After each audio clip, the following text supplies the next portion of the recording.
श्री राधे राधे, हरे कृष्णा।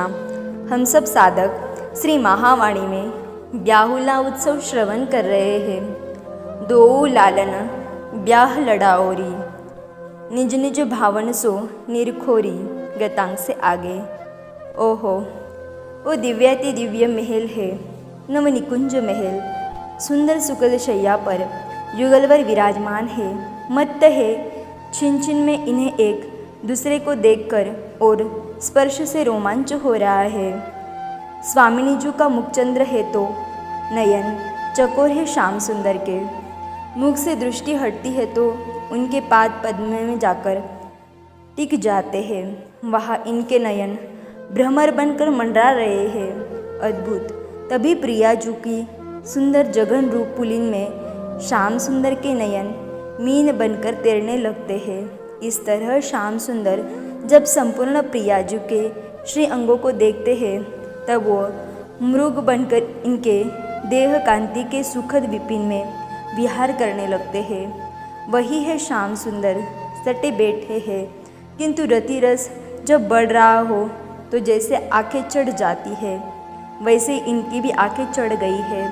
कुछ भी तो इन्हें इधर उधर का ध्यान नहीं है। सखियाँ क्या सोचेंगी? अजय सामान्य प्रेमी ये नहीं सोचता तो ये प्रेम स्वरूप ये सोचेंगे? फिर सखिया सोचे तो सोचे, इनसे छिपा ही क्या है? अब देखिए यहाँ सखिया दंपति को निहार रही है, झूम रही है, क्योंकि इन दोनों को जो देख लेता है वो मदमत्त हो जाता है। उसे इनके सिवा कुछ देखना सुनना सूझता ही नहीं है। निज निज भावन सो निरखोरी। ये बात हरिप्रिया सखी अपनी सखियों को कहती है। हरिप्रिया सखी हमारी आचार्या है, इसलिए ये सूत्र मानो सखी जो हमें ही दे रही है। अरे इन युगल के सौंदर्य को अपने अपने भावों के अनुसार निहारो। जो आज्ञा सखी जो। हम भी साष्टांग प्रणाम करके हरिप्रिया सखी जो को कह रहे हैं। यह अद्भुत जोड़ी, रसीली रंगीली जोड़ी जिनका दर्शन कर सखियाँ प्रमुदित हो रही है।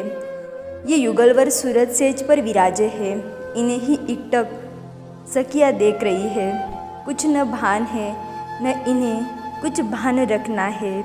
बोलती नहीं है, किंतु सूरत सूचक संकेत युगलवर जब एक दूसरे को करते हैं तो एक सखी दूसरे को कहती है कि देखो। उस समय हरिप्रिया सखी अपनी सखियों को कहती है, इधर उधर मत देखो, प्रेम सिंधु में निमज्जित इन युगलवर को ही देखो। कैसे सुंदरता को भी सुंदरता प्रदान करने वाले आज सुंदरता की अद्भुत मूर्त बनकर बैठे हैं। हे सखियों, हरिप्रिया अपनी सखियों को संबोधित करते हुए कहती है, अपने अपने भावों के अनुसार इन सुंदर जोड़ी को निहारो। अब किसी के मन में दास्य भाव है, वो अपने को दासी ही मानती है तो दास्य भाव से ही, और अगर सख्य भाव से तो मित्र जानो और सख्य भाव ही हृदय में रखो। अगर वात्सल्य तो यही भाव सही है। हरिप्रिया कहती है, ये तो सरस सागर है, पूरे के पूरे सागर में स्नान करना, सागर के पूरे जल में स्नान संभव नहीं है। इसलिए अपने अपने भाव अनुसार ये अगाध प्रेम सिंधु है। इनके प्रेम का कोई था नहीं है। सखिया सुनती है हरिप्रिया सखी जी की बात। एक सखी पूछती है, हमारे मन में जो भाव होगा ये उसी अनुसार पूर्ण करेंगे क्या? इस प्रश्न को सुनकर हरिप्रिया हंसते हुए कहती है, सामान्य ब्याह आदि की पूर्णता पर अपने सेवक मित्र आदि को दूल्हा दुल्हन देते ही है कुछ न कुछ। सखियों, जब सामान्य दूल्हा दुल्हन में ये दृष्टि है, ये समझ है तो अरी ये तो जीवन दान देने वाली जोड़ी है। इसलिए ये बात समझ लो, हम सब सखियों की मनोकामना पूर्ण करने के लिए यह जोड़ी प्रकट हुई है। हरिप्रिया कहती है, इनको निहारो, बोलो, क्या इनको देखकर प्रेम रस की वर्षा हृदय में नहीं होने लगती?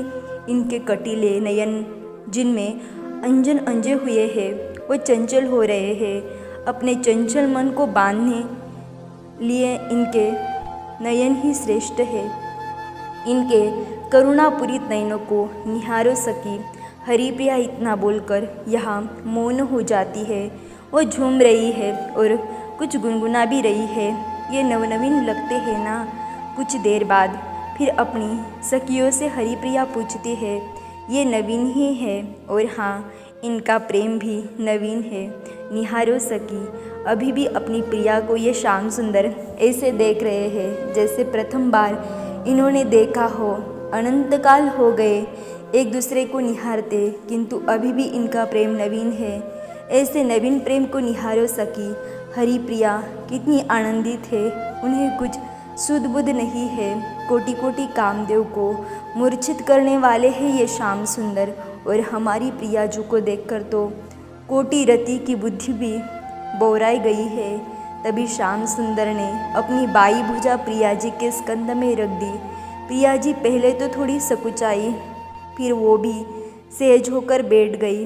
इस झांकी का दर्शन करके हरिप्रिया नाचती है, साथ सब सखियाँ नाच उठती है। हरिप्रिया नाचते हुए इन सुंदर जोड़ी के पास जाती है और तिनका तोड़ कर दूर फेंक देती है ताकि अपनी भी नज़र इन्हें ना लगे। पूरा निकुंज अब बस नाच रहा है। आगे की चर्चा हम कल श्रवण करेंगे। तब तक के लिए राधे राधे, हरे कृष्णा।